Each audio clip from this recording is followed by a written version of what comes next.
Hello there, my friends. Hope you're having a truly magical day today. Thanks for joining me on a newer kind of series that I've been working on a little bit. I've been playing with a few different things, seeing what I like to do, what friends enjoy, and now we've got something a little bit different. It's part of my Making Memories podcast series, also video podcast, so available on just audio, different services that are available, and here on YouTube for video. So video and audio you can find on Apple Podcasts, Spotify, all those great places where you can listen to it without having to have the video running on your phone, which I think is super helpful. So these series are going to be an opportunity for us to just kind of discuss different topics that were kind of fun to think about, whether it be Disney or cruising or going to Hawaii or going on trips or in some way making memories. I really want to be able to kind of capture making memories and what it means to all of us, how we can continue making so many positive memories. And the reason why I chose the name Making Memories is because the reality is that's what's so important for so many of us. So that's what we really come away with. When we think about a vacation, we want to come away with those amazing memories. Now, these memories that we make could be with family or friends or just kind of by ourselves, totally fine. But the concept behind making memories is finding the ways that kind of make the most enjoyable ones for all of us. And, you know, why it's so important. So I want this to go more than just, here's my, question and answer, which we're going to get to today, of course.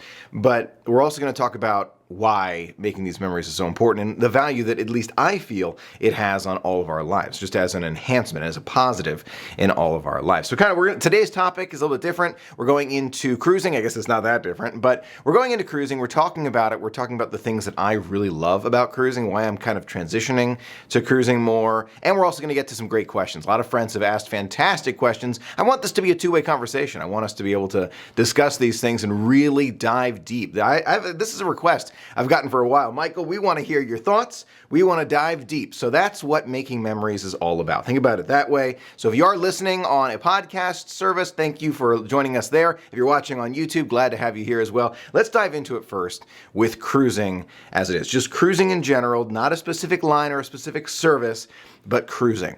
It means so much to me. Why? Because it has the opportunity to take you away from reality. And for years, Disney has been so good at doing this. And in many ways, they still are, in my opinion. But the reality is, I think cruising is better at this than Disney is. For one very specific reason, there's no internet out at sea. Even though some services, some cruise lines are bringing the internet to you and even providing free internet for some cruises that I've been looking at, the ability to disconnect is truly there. And I think that it's lost in today's world. We have the ability to just go on our phone and be connected to the whole planet just all at once. Is it a good thing in some ways? Absolutely. No one can argue that there are many benefits to that. Huge. But I think that there are some things that I don't know, it's not a negative, it's a distraction, right? It's an inability to connect with what you're currently doing or who you're currently with. I'm only speaking on personal experience here for this specific component of it. For me, I end up just on my phone when I'm around friends and family, and I want to be in that moment with friends and family, and when you're on your phone so much, it takes you out of that. I've talked about this many, many times, but never kind of in this depth with this format, so I wanted to kind of break that down a little bit and explain it a little bit more and how I think about it. So cruising is the ability to disconnect and reconnect at the same time. Weird, right? So you have the ability to say, I'm going to connect with family on board, the real people who are here with me, who mean so much to me, and I'm going to disconnect from the rest of the world. And when you come back, and this may only be me, and that's fine, please do let me know. But I think, for me anyway, I feel like I didn't miss anything.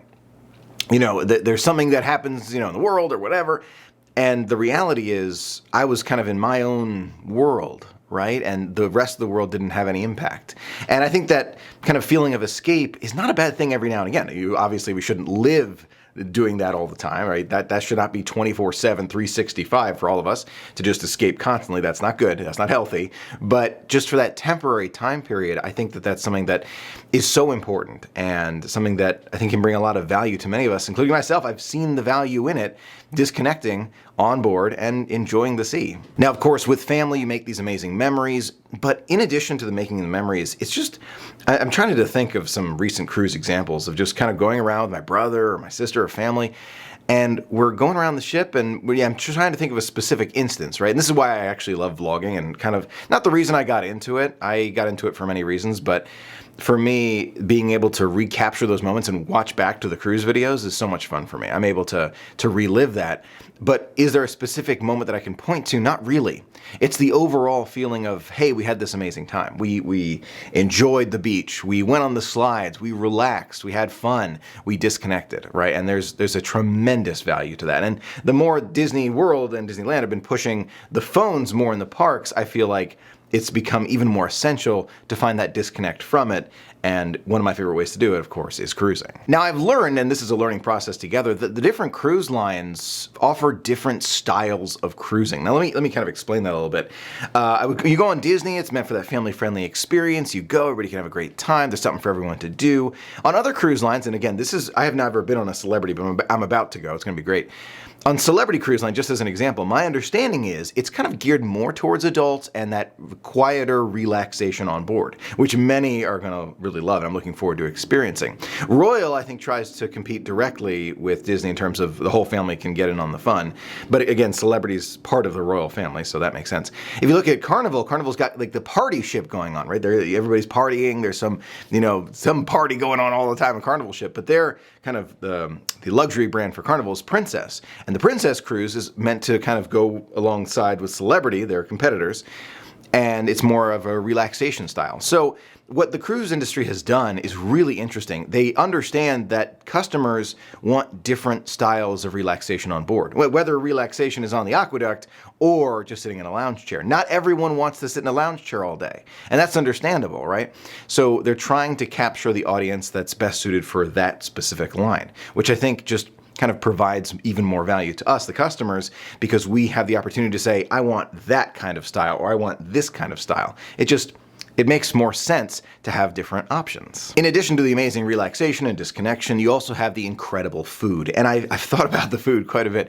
I love cruising for many reasons, but I think about the food more often than a lot of other things on board. Yes, I think about the relaxing on the beach and the lounge chair, but I'm going to talk about the ahi tuna avocado tower, but that's not the only thing. There's other food as well, of course, but the cruise line, I think, has made a name for themselves in terms of providing quality service and amazing food. And it's not just like Disney or Royal. Like a lot of the cruise lines have really been trying to get behind this and bring that super high quality food to you on board. Now, some of the cruise lines do it through kind of the extra restaurants that you can go to, whether it be the the special steakhouse or special hibachi spot on board. You can do that, but they're going to provide you with relatively great food in the main dining room as well. At least that's what they're going to try from the cruise lines that I've been kind of looking into and been experiencing myself. So there's something to be said for that. I know a lot of cruisers come away saying to themselves, that was amazing food. It's 5 stars, right? So, and there are some people who have gone through and like rated all the different food on all these different cruise ships and found that they really do try and just push the limit in terms of how good they can get the food on this floating city. Now, of course, we can't talk about cruising without talking about the different destinations. For me, when I started cruising, I started with just kind of experiencing the ship itself. And I love doing that. There is no problem experiencing it the way that you want to experience. Don't listen to anyone who tells you that there's only one way to do something or you have to do it this way. Not at all. You can experience it the way that is best for you. Just take that deep breath and feel yourself, okay, I can do what's best for me in this situation. It's perfect. When I first started cruising, I just wanted to experience the ships and it was amazing. I'm so glad I kind of started that way. But in recent days, I've been kind of branching out and trying more of those excursions, different places that we've been going, which have been amazing. Tried a couple of them at this point, but I'm looking forward to trying even more this year, which is going to be great. But when you do that, and especially through the cruise line, there's a lot of, I'm going to say, reassurance that you have, even just subconsciously. You're able to say to yourself, you know what, this is amazing. I love this, right? I get to go to, I'm going to give the example that I went to, you go to the baths, right? You go to Devil's Bay. You go to these places, and if you were going there in some way other than a cruise ship, it would, I don't think I can even properly describe the amount of hassle it would take. You get on a plane from where you are, you take a plane to the island, you take another boat. I guess it's not too bad, but there's a lot more hassle that's involved in seeing these places when you travel via the plane, as you would have to travel in this situation, right? So this provides you with that easy access to see different parts of the world. Now, cruising has expanded tremendously in the last 20, 30 years. I've kind of been looking back at the history here, and when it first started, they were doing all sorts of different ones, and of course in Europe they've been doing cruising for a long, long time. The Caribbean, they've been doing cruising for a while. They continue to expand, continue to try new places, and bring their customers to places that they believe they're going to want to go to. You think about Hawaii. There are some cruise lines that go to Hawaii. There's cruises that go to Alaska, and of course Europe and the Mediterranean, and there's some that go around the entire world. And there are actually some people love cruising so much, and I almost can see myself doing this, seriously. When you get to a certain age, right, you're ready for your retirement, instead of going to a retirement home, which some people like, some people don't, or assisted living, you can just retire on board a special ship that's just basically made to be a retirement home, and your laundry's done, or not laundry, but your bed is turned down, you got food all the time, you get to see new places. I mean, to me that sounds pretty incredible, and from what I understand, it's actually relatively close to the price of a retirement home, but don't quote me on that. I haven't really looked into all the details of that yet. But it's just, to me, that just goes to show the value of being able to take a ship and just go where the ports are. And of course, this means that you have to go to where, it's connected via the sea. You can't go to the landlocked areas unless you take a bus to get there, but you get the idea. You get the experience to go somewhere totally new through the convenience of a cruise ship, which I think is extra valuable. One of the things I touched on that I want to kind of roll back on here a little bit is the service on board. For years, we've been thinking about Disney World, especially in terms of the service, right? There's so much service, they're attentive to their guests and all that, and being able to kind of expand to other arenas, right, in the cruise industry, and you look at the service that they try and provide for their guests, and you feel that on board as well, whether it be Royal, and my understanding is Celebrity, and all these others. They really try and push the service to the next level and make you feel like it's just like a lavish experience for you, so that everyone has the opportunity to say, you know what, I had this pampered experience. And that's, I think, what they're going for on board that makes so many guests really enjoy it and want to come back again and again. This is something that, I mean, yes, you could get it somewhere else, but I'm thinking to myself, someplace that I know, I've heard of anyway, is Sedona, right? You go to Sedona, you get pampered there, right? That's my understanding. I want to experience it one day. But you go there, you get pampered there, and I think in the same way, the cruise industry tries to do that with all the guests on board. And I think that by taking that pampered feeling to a large scale, it's very difficult, but a lot of the cruise lines do it really well, which I think is another reason why people love to go again and again. Now, I want this to be a two-way conversation, so I want to get to some of the questions that you took the time to send. Really appreciate it. Let's dive deep into these questions. Sometimes I try and go quickly so I can cover the questions as fast as possible, but with this format, we have the opportunity to kind of dive a little bit deeper into some of these spectacular questions. Thank you for asking them. I really do appreciate it. If you're looking for where you can ask questions next time, usually I put that kind of poll for questions up on Instagram, so you can find it there. That's usually where I put the questions out. All right, let's get to the first one. First question comes from Jacob9. What's your favorite thing on a Disney cruise? Jacob, great question. For me, it's a combination of the food and the level of relaxation. I would say that's really where it's at. Of course, the food, I look forward to it every single time, even though a lot of it is repeat, right? I do get the ahi tuna avocado tower every time, but it's just so good, it's hard to resist. In addition, the amazing feeling of relaxation. When you're on a Disney cruise, especially Disney, and remember, I've mostly been on Disney, you have the opportunity to kind of disconnect from everything and truly relax. Just there's no worries at all. It's you, your family, the great Disney characters, and the sea. And that's how I see it. And it's just a wonderful experience. It really is. You have the opportunity to feel like yourself again, right? In case things are going on, like, oh, got to do taxes and deal with these things and bills, those things.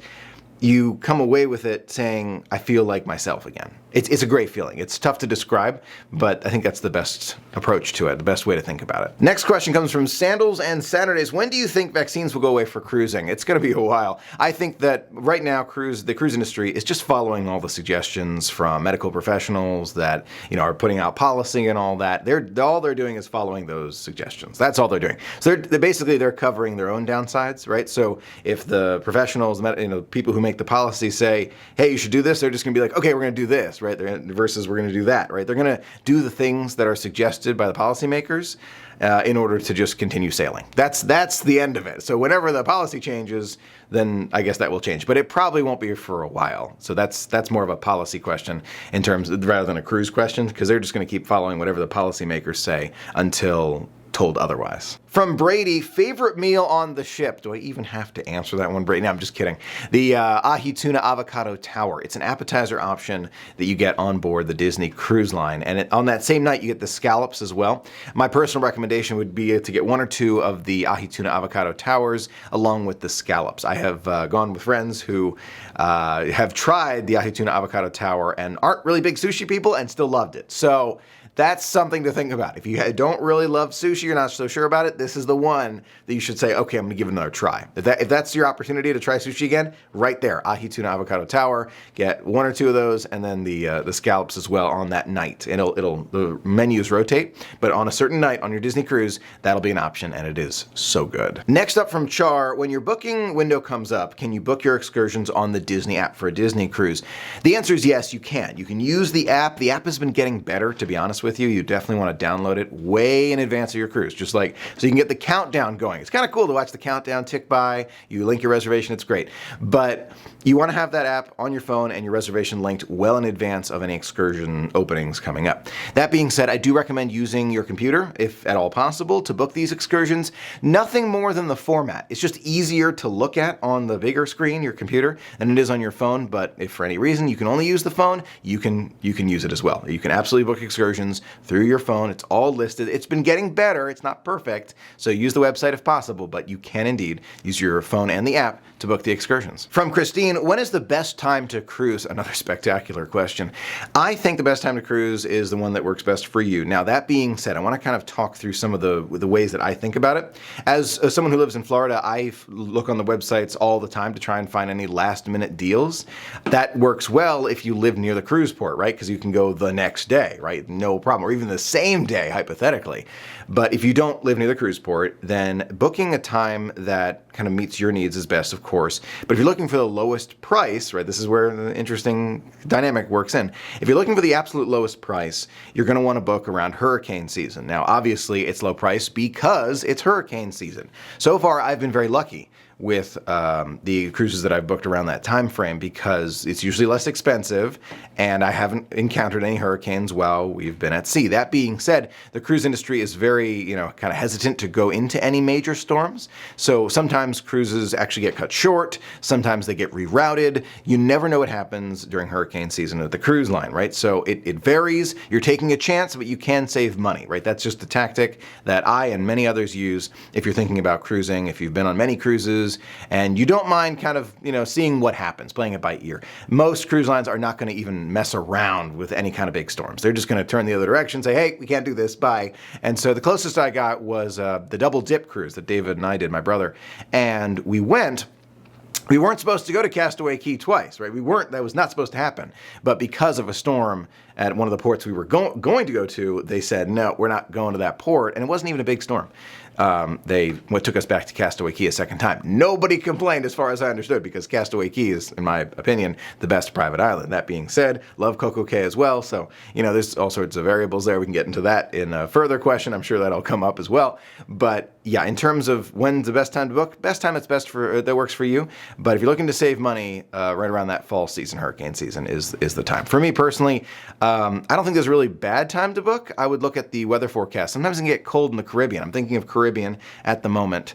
Sometimes it can get cold in the Caribbean. So just look at that forecast in advance. That's really going to help you out. From Mason, any tips for embarkation day with toddlers? A great question. Now, I don't have any toddlers of my own, but from what I understand, the earlier you can get that time on board, the better off you'll be. So if you can get on board one of the earliest groups, you're going to be in a much better shape because you'll have the opportunity to step on board and see if there's any last minute openings, maybe at the kids clubs or the nursery, right? when you step on board, I'm thinking of the Disney cruise at the moment, you'll have the opportunity to try that in advance, whether it be dining, changing all these things, and also finding different activities that are last minute. You can go to guest services and double check if anything opened up, or the Port Adventures desk, if anything opened up for the toddlers to enjoy. That being said, also I would recommend them eating a little bit in advance, because for many adults, we actually, or at least this is a Michael thing, I like to hold back on eating a lot of food in the morning, and I'll just kind of eat a big lunch when I step on board. Toddlers, you may want to bring more food for them. They don't know to hold that appetite back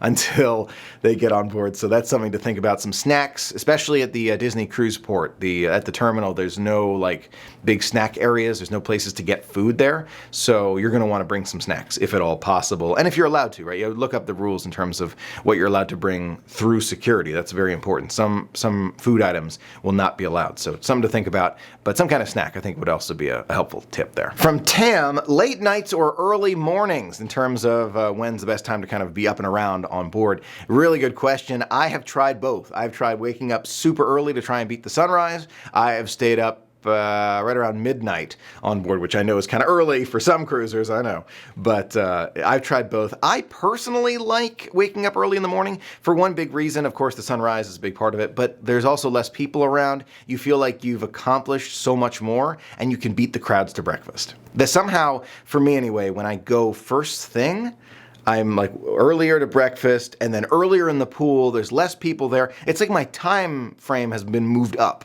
Like I moved it forward so I can beat people to a lot of things first thing in the morning. It's not a super secret thing, because all you gotta do is wake up earlier, right? But a lot of people don't like to wake up earlier. So if you don't mind waking up earlier, like I do, then you can kind of get a jump on everything and go to some of those things like the pool or hot tub when there are far less people in them first thing in the morning. That's Michael's personal recommendation. Next up from Frankie, advice for first-time cruisers who want to try and do it all. Frankie, you already know what I'm gonna say. Don't try and do it all. If you want to, what I would try and do is make the most of it. No matter what it is, I would try and make the most of whatever you are doing. And I actually ran into this problem myself when I was on board, one of the earlier times I was on board a cruise, and I would get in the pool. I was in there for like 10 or 15 minutes. I jumped out, showered, changed, went to another activity, saw a character, went back in the pool, jumped out again after 20 minutes, got coffee, changed, and I was running around the ship. I do this all the time. I used to do this all the time. I was running around the ship trying to do it all, trying to experience it all. And I ended up, I guess in the moment it was okay. But I looked back and I said to myself, I wish I hadn't done it that way. Only because now that I've been on many cruises, I have had the experience of saying, you know what, I kind of prefer just sitting on this lounge chair a little bit, maybe spend an hour and a half, 2 hours in the pool instead. So my approach has changed, and my enjoyment level has also increased, right? Because I'm able to enjoy it the way I want to. The drive to want to try and do everything, especially that first cruise, and if you don't know if you'll be going that much more, that is a strong drive. So you're going to feel it. You will. And I guess in that situation, I would try and just limit those things, right? So instead of trying to do characters, photos, golf on board, mini golf, pool time, hot tub time, and bingo, I would try and limit it to less of those things, right? So you have more time to enjoy each thing. So, like Disney World, I would try and prioritize the different things, so the number one, number two, and then don't rush away from that thing. That's my advice on it, in terms of it. From Flo, have you ever gotten seasick? Yes, I have. If you watch one of my videos, I have gotten seasick on board, and I can tell you right now, it is not fun. If you've never gotten seasick before, I guess the best way to describe it is a constant feeling of motion and dizziness, and not being able to stop it. No matter what you do. You can lie flat on the ground, you can sit in the pool, you can try anything, and it's not gonna fix it. At least it didn't fix it for me. How do you beat it? Well, first of all, can you really avoid it? I think at some point everyone does get seasick. If you're in 20-foot swells, I think even the captain's gonna feel that. But of course, the more experienced you're with cruising, the less you're gonna feel it. So, that's helpful. That being said, there are some people, and I know some friends, who just suffer from motion sickness constantly, like in the back of cars will suffer from it. And they know that they're going to feel it when they get on board. So the best advice I have, and I know some friends who recently went who suffer from some motion sickness, you kind of take the medication in advance. And I know taking medication doesn't work for everybody, but there are all sorts of tips you can follow in terms. There are some goggles you can wear. There's a patch you can put behind your ear. There's a medication you can take. I like taking herbal Dramamine. I've talked about that many times. You can buy it on Amazon or any, CVS. Herbal Dramamine, it's great. It's non-drowsy, and if you take it, I think the recommendation is like 3 or 4 days in advance of the cruise even starting. And you just continuously take that dosage that you're supposed to take, whatever it's on the box. You're gonna have an easier time. So that's something to consider. Take something to prevent that seasickness if you know you suffer from it in advance. Also, if the captain, and usually they do tell you, if the captain or first officer tells you that you're going to experience 7-foot swells and you're a little uneasy, just take that medication and bring it with you. Even if you don't think you're going to need it, bring it with you. It's going to help a lot. So for me, I start to feel it at about 7 or 8 foot swells. I've learned myself at this point. I think, let's see, my sister was feeling it a little bit less. So yeah, it varies based on each person. Bring that medication with you just in case. From my friends at Sorcerer Radio, bucket list ports of call, and it's a double question. On Disney's next ship, what IP character theme would you like to see included? Great thoughts. Let's start with the IP question first. Great friends at Sorcerer Radio, by the way, amazing people.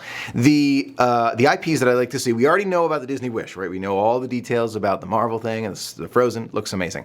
I would love to see San Francisco and Baymax on board. I don't know how they're going to incorporate that, but something to do with Baymax. I'd also love to see like old style classic Mulan or old style classic Hercules, like the original animated ones.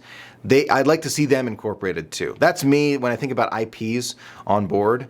I think that those few would be really nice. I think a lot of people would enjoy those.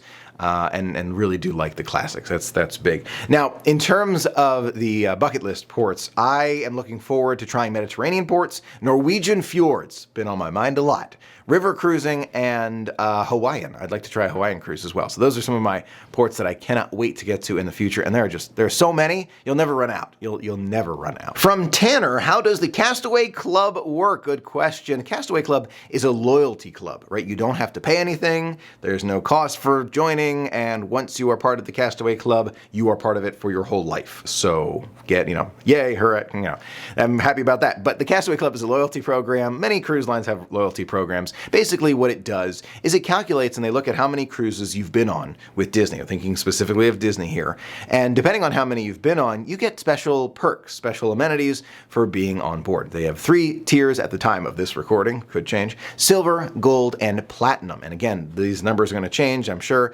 but after your 5th cruise, after your 1st cruise, you become a silver level Castaway Club member. After your 5th cruise on the Disney Cruise Line, you become a gold level Castaway Club member. And after your 10th cruise, you become a platinum level Castaway Club member. And remember, so for example, if you're going on your 5th, you are still going to be silver, okay? It's on the 6th that you become gold. Same applies to platinum.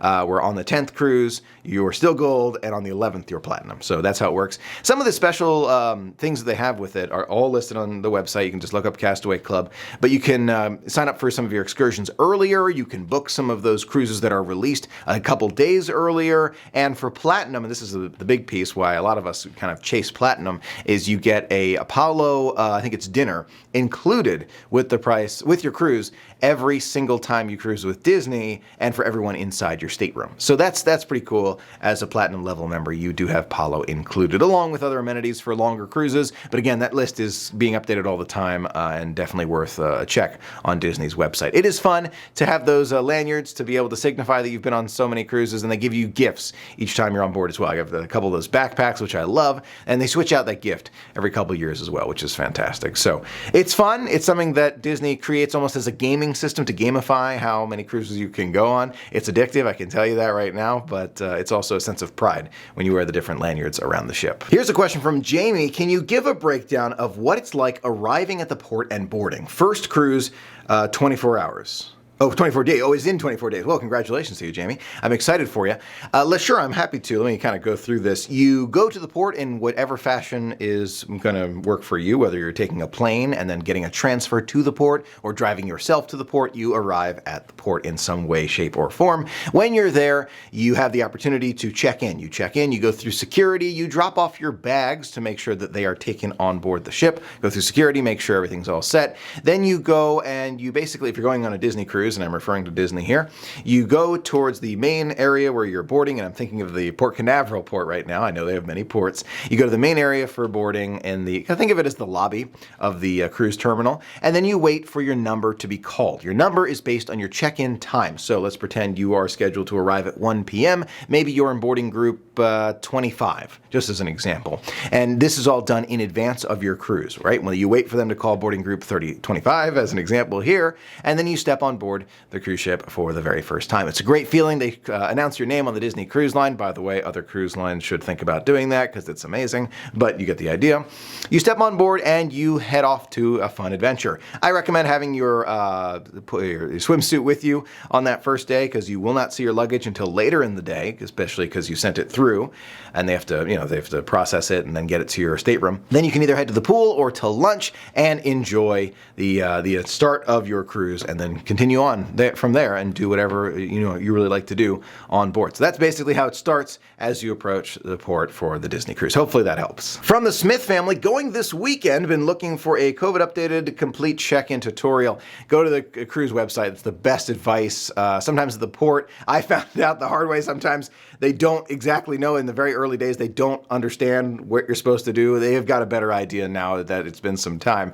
But the best way to go about it is to check the website, make sure you confirm everything on the website you've got to do in advance. There are certain things you've got to do in advance of the cruise. Check that website. Cannot say it enough. That'll tell you everything you need to know. And then at the port, they'll be able to help you as well, which is great. So it's been a little while now. They understand the process. They do change it from time to time. We've seen changes recently in terms of the check-in policy and for making sure everybody's well on board.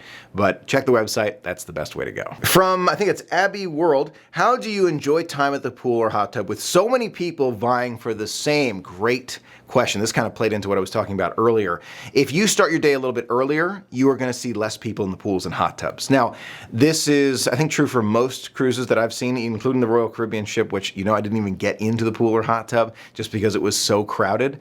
That's the tip. So either go during a mealtime or go very early in the morning, like as soon as they open, just like arrive at the pool or hot tub, enjoy the first hour to your relative self. Sometimes there'll be other people there, but it's less crowded, of course, first thing in the morning. That's kind of the strategy that I use. When it's packed in the pools, I usually don't get in. Personally, I prefer a little bit emptier of a pool, and you can usually find that time, especially the longer cruises. I've spoken to friends about this. When you go on a short cruise, the pools tend to be a lot more crowded than if you go on a longer cruise. Longer cruises, they seem to just be more empty. And of course, the sea days are going to be different, but it seems to vary quite a bit more on the longer cruises, so something to think about. Jamie asks, we have late night dining, trying to switch but can't. Any tips? Jamie, great question. When you step on board the cruise ship for the first time, when you first arrive, go right to guest services and see if they have any availability for early dining once you step on board. That's usually the best advice that I give. I have tried this one time before. I went to guest services when I arrived. I was boarding group 10 or 11 or something like that, and they did have extra dining options available for earlier dining. So you can do that. They cannot always accommodate you, but sometimes they can. So something to look at. The moment you step on board, head right to guest services and ask them, and they'll be able to help you. Unless, of course, they have the dining check-in area at a different location than guest services, they'll be able to answer that question at the port. Now, in addition, if you can't change it, and you don't mind missing the dinners, they do have dinner usually at Cabanas. Again, this changed a little bit, thinking about Disney Cruise. At the buffet area, they have dinner there, so you can get dinner earlier, but you're going to miss your great dinner opportunity at the restaurants, which a lot of us kind of enjoy every single time. So I can understand why you wouldn't want to miss that. I don't recommend it unless you're a more experienced cruiser. From Penny, Disney cruises cost more than Royal Caribbean cruises. What does the extra money get you? Good question. I went over this a little bit in the Royal versus Disney video I did a little while ago, but I think the biggest difference is the feeling of luxury, the feeling of lavish luxury, and the food quality. The food quality on Disney is far better than it is on Royal Caribbean. That does not include the specialty dining locations, which I did not try on Royal Caribbean yet, and I've heard it's really good. So I think that for Disney, you do get more. It's true. Whether or not that huge price difference is worth it to you, that is a very personal question. I'm not going to even try and answer that one.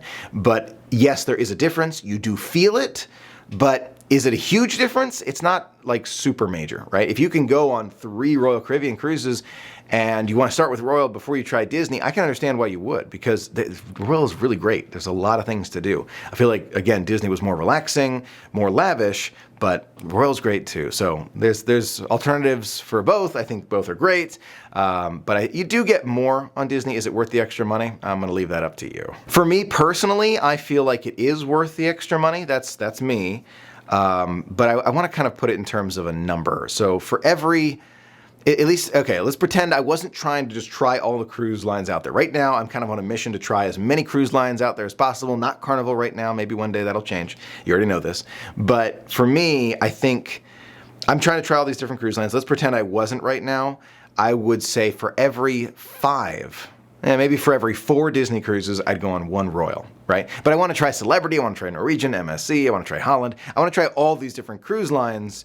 So for me right now, I'm trying them all. But if you're looking at in terms of like longer future, I'm going to say for every 4 or 5 Disney cruises, I would try 1 Royal. That's just how I would put it in my mind. Everybody's different. A question from BJD. Are there ways to enjoy yourself on Castaway Key when it's a rainy, dreary day? Great question. I would say yes, but not nearly as much as a sunny day, right? I was at Castaway Key recently, most recent cruise. I did not vlog, but I had a fantastic time. And on the Castaway Key day, it did drizzle a bit. I went to Serenity Bay, started to get a little bit wet, went for some food, enjoyed it, and then did go back to the ship. I enjoyed shopping, kind of looking around at Castaway Key, but on a rainy day, it's not quite the same as a sunny day at Castaway Key. You'd be surprised how many days it does do that at Castaway Key. Usually it's just a sprinkle, and usually it's pretty quick. But if it's like, intense rain a lot, you're going to end up on the ship, be on the ship more often than you're out in the water, at least for me. So I think that, yes, it's not quite as fun as a sunny day, but any day at Castaway Key is a good day. In my opinion, I just love it. If it was to really rain, like serious amounts of rain, I'd probably just put my swimsuit on and just walk around and just enjoy some of the sights. That's probably what I would end up doing on a super rainy day. Again, when I was there, it was just slightly drizzling, but that's just me. There are ways to enjoy it, but you probably end up being on the ship a bit more on a Castaway Key day where it's really coming down. From Rachel, passport requirements for all islands or only certain ones? Great question, Rachel. This is one I did answer in a former video, but that's kind of an older video.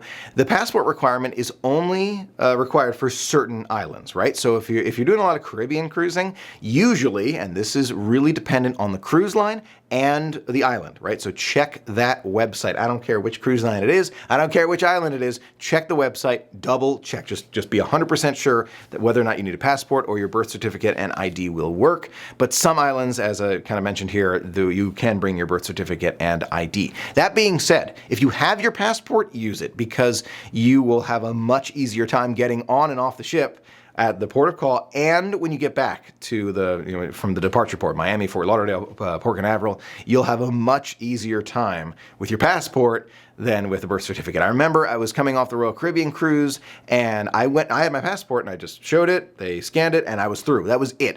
It was like 10 seconds. It was so fast, and there was no line. For those who had a birth certificate and ID, there was a separate line, and it looked like it could take 20 or 30 minutes. So even just that small convenience, having your passport is definitely worth it, 100%. But as mentioned, there are some islands that will accept just having your birth certificate and ID. One word answer, aqua dunk or aqua duck? I'm going to say aqueduct at the moment. For those who don't know the difference, aqueduct is the one that goes around the ship in that tube. It's really cool. Not the Disney Wish one yet. We haven't gotten that one yet. And the aqueduct is the one that kind of is the drop slide, right? Both are great. Both are fun. But I do prefer the aqueduct, the one where you go on the raft. Can you explain the sticker shock at the end of cruises, especially Disney Cruise Line? From Kiwi. Great question.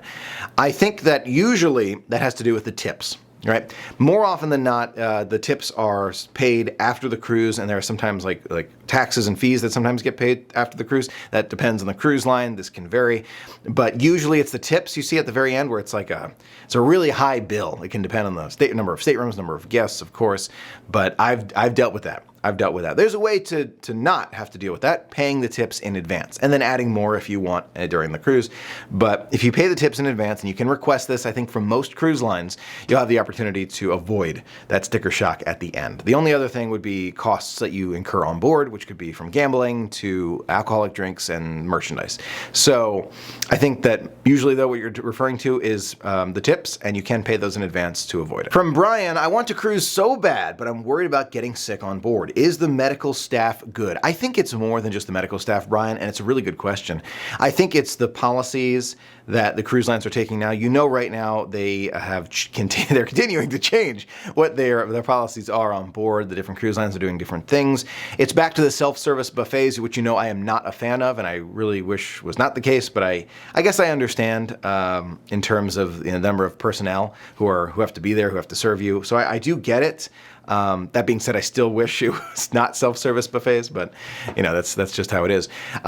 Do I think that, you know, being sick on board is part of the experience? I don't think it has to be, right? And I think that, I mean, I've been sick on board before, so I know that feeling. It's not fun. But I think the cruise lines have, especially after what happened with the Diamond Princess, you know, they had this was the initial part of the shutdowns. They have done so many things to make it as clean as possible and prevent any illnesses, not just, you know, it could be neurovirus, right? It could be anything. I think that taking those precautions is something that they're really taking seriously. So I think that getting sick on board is less likely than it used to be, but like by far. I'm not worried at all about getting sick on board, even though I have been sick on board before. So I think that they've really taken that to the next level. I really wouldn't let it hold you back. But in terms of your original question, medical staff on board. I've learned a lot. It's amazing. When you're on board a Disney Cruise, I'm only referring to Disney Cruise, but I believe the other cruise lines do apply here. They have fantastic medical personnel, and there is even a doctor on board who can perform minor surgery. So nothing serious, okay? We're not talking about heart valve stuff. We're talking about like maybe mending a broken arm or something very minor, but they can still do it. So it goes to show how far their medical practices have come, and the ability to do these things on board is truly remarkable. So they have great staff, great folks who know what they're doing, and they've been trained. The people who are around you all the time, they've been trained to know what to do. In the event of an emergency, they can bring you to the medical staff to make sure that you are taken care of. So I wouldn't let it hold you back personally, but that's me. From Kyler, what's a must-do for a first-time cruiser? I'm doing a Disney fantasy cruise. You're gonna have a fantastic time. I think the most important thing here is it's fantasy. It's gonna be great. 7 nights, spectacular first choice. But you go and you relax, you enjoy. I would get a couple pictures here and there. Make sure you go to all of the dinners, all right? Go to all the dinners, especially for first-time cruising. Get those pictures that you want. Spend the time relaxing, enjoying. Take some time to look at the sea. Just enjoy it. Maybe catch some movies on board. Really kind of soak in the fact that you are disconnected, right? My recommendation, right? You don't have to do this. My recommendation is do not buy the internet, right? So maybe sometimes they have the free megabytes you can get on board, but just for emergencies. But I recommend just disconnecting and being connected with family. That's the biggest thing to really pay attention to. Go to all the dinners, enjoy all the shows, go to all the shows, and just enjoy the whole thing and just relax and soak in that relaxation. You'll be happy you did. From John, which dining slot is better, first or second? And referring to early and late dining here. This is such a good question. I've tried both. I've tried both a lot. I've tried second dining, I think, one more time than I've tried first dining, but I love both.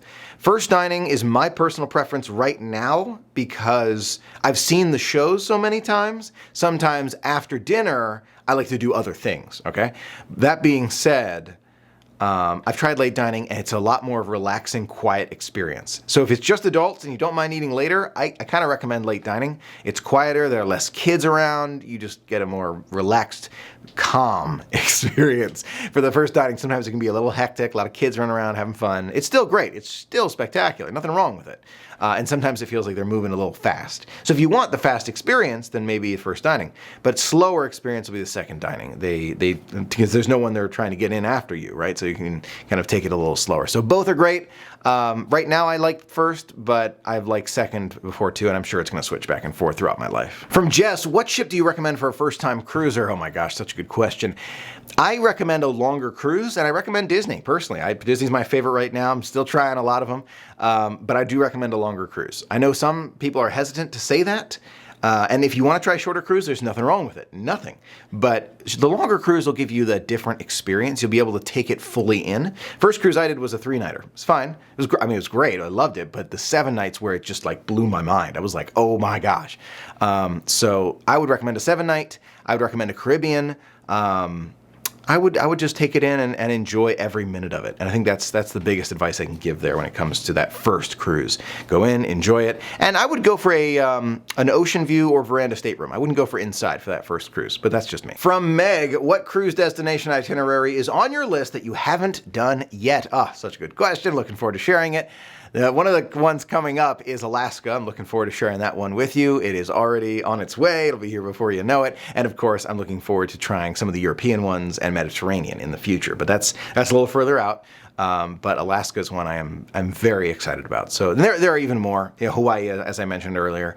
But there are so many cruising opportunities, and once you kind of get your feet wet, no kind of pun intended, you have the opportunity to explore even more, try different lines, and it's an amazing way to kind of expand those vacation opportunities. Which I understand why cruising is so addicting. I've fallen into it, and it's not a bad thing. It's a wonderful thing because you have the opportunity to go out and experience different places that you probably would have otherwise not seen. So it's really spectacular. What's your favorite cruise ship that you have ever been on? Oh, that's a good question. I love all the cruises we've been on. No bad experiences. I think for me, my current favorite ship is the Wonder, the Disney Wonder.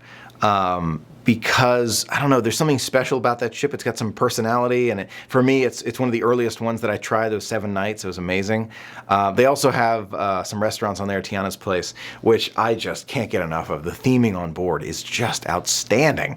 That being said, there is always going to be a new ship. There's always going to be more experiences. Having just one favorite is tough. For me, that's more of like an emotional, like memorable one that I love so much, but they're all great. There's no right answer. There's no wrong answer. They're all great. They all offer different experiences. I can't tell you how much I appreciate you asking such great questions. I know a lot of people kind of share the same questions, so being able to kind of answer them all at once I think is really great. And I'm really glad that I had the opportunity to kind of dive deeper into each one. I hope you found it helpful too. Overall, cruising is a truly incredible, amazing experience, right? There's always something new, there's something changing. There are new ships coming out constantly that provide for even more experiences that you can't find anywhere else. I really believe that cruising holds a special place in the vacation destination mind of the future. I really do think that more people, as they try cruising, are just going to fall in love with it, and the cruise industry, in my imagination anyway, is going to keep growing and growing, going to new places, and we'll be able to experience new things, which I think is just part of it and part of the wonderful experiences that you get when you go on a cruise. And that will do it for our Making Memories episode today. I sure hope you enjoyed this style of format where we have the opportunity to dive deeper into these questions, and I have the opportunity to share more of my personal thoughts with you. It's a ton of fun, and I feel like it provides a lot of value for those who are kind of looking for more information and looking for more of my thoughts in terms of the different topics. Thanks so much for being a part of the magic with me today, and a special thanks to our patrons for making it all possible and giving such great suggestions for topics and ideas for the future. Until next time, have a magical day.